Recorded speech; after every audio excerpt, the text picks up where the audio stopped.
qui a aussi une école. On a une centaine de collégiens, puis une petite trentaine de primaires. C'est un établissement qui se situe en zone rurale, voire très rurale, avec une partie des élèves, la moitié à peu près au niveau du collège qui est interne, et puis d'autres élèves qui viennent des environs en bus, la plupart, ou en petite navette, on a 2 petits minibus. Donc on brasse comme ça tous les environs, mais dans un milieu rural. Ce sont des élèves qui s'entendent plus ou moins bien quand même, avec au niveau social de grosses inégalités quand même, avec vraiment une variété des profils. Et donc il est parfois nécessaire effectivement de réussir à les intégrer dans la classe comme il se doit. Alors si nous avons souhaité travailler ce projet avec une classe des 6e, c'est pour plusieurs raisons. La première raison, c'est que ces élèves sont en majorité internes à Saint-Clément.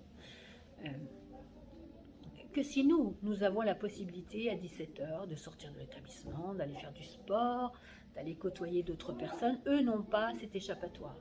Donc si des relations conflictuelles ont été vécues pendant la journée, eh bien l'ambiance est tout aussi ternie le soir. Hein.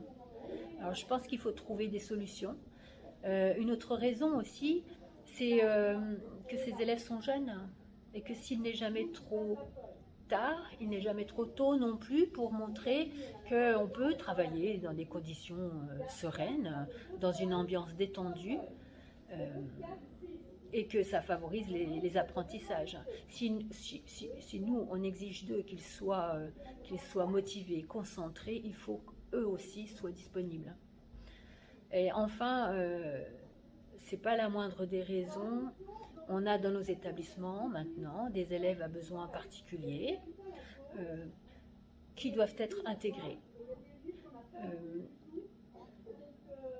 Il faut qu'on apprenne à nos élèves à travailler avec ces différences. Je suis élève à Saint-Clément, j'y étais déjà l'année dernière en primaire. C'était tout petit, c'est cool, c'est familial, une seule classe par niveau. Tout le monde se connaît ou presque. On apprend beaucoup de choses, je m'y plais.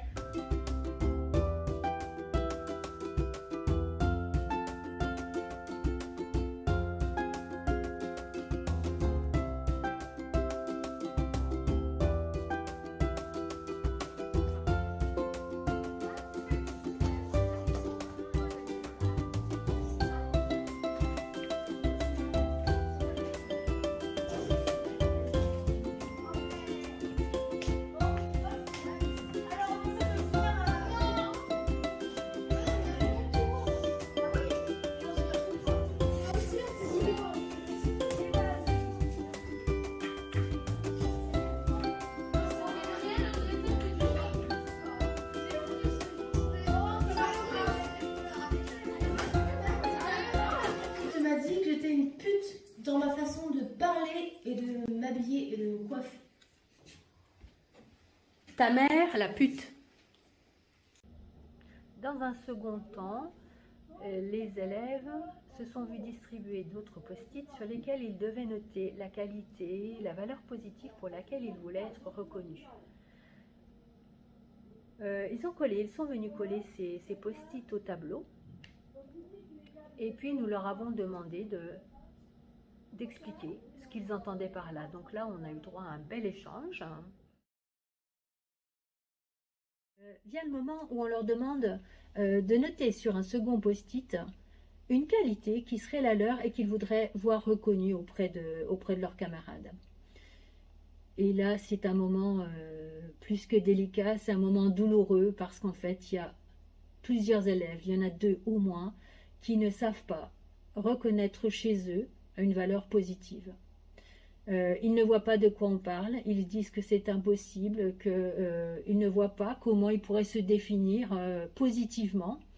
Il faut les aider, il faut s'asseoir à côté d'eux, il faut cacher la larme qu'on a à l'œil parce que en tant que parent, en tant qu'enseignant, en tant qu'éducateur, en tant que membre encadrant, en fait, on voudrait voir chez eux émerger l'idée d'une valeur positive.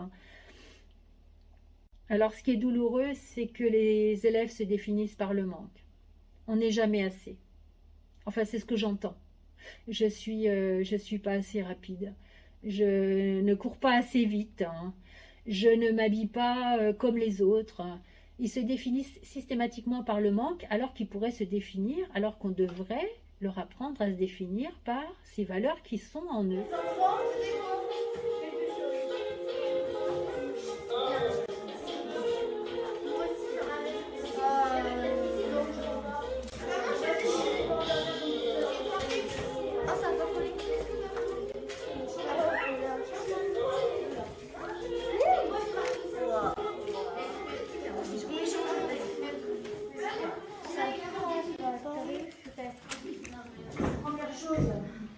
Et puis, je pense honnêtement, ça fait du bien. Hein.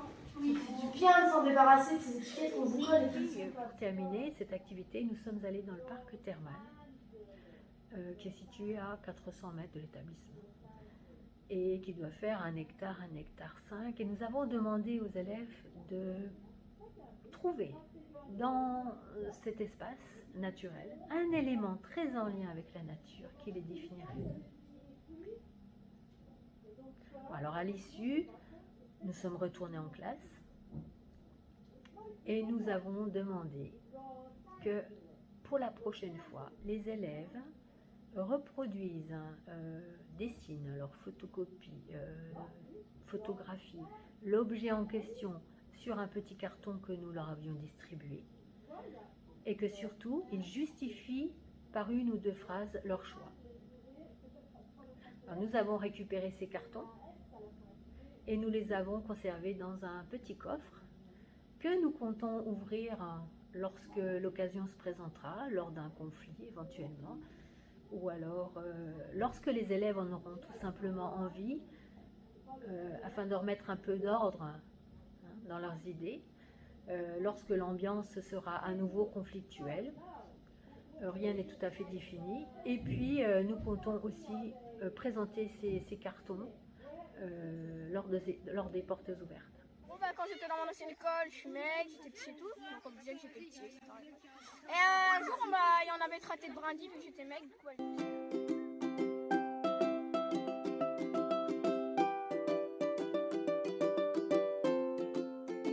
Alors, moi je suis Émilie Voirin, professeure d'histoire-géographie et de MC des 6e, avec qui on a fait cette expérience sur les préjugés.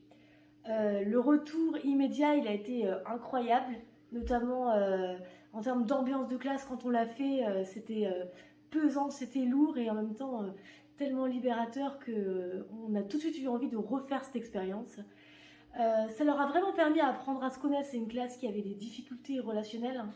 Les problèmes ne sont pas totalement réglés et peut-être qu'il faudrait refaire, à mon avis, les resensibiliser à l'empathie. Ils ont beaucoup apprécié et c'est une expérience que je renouvellerai avec beaucoup de plaisir.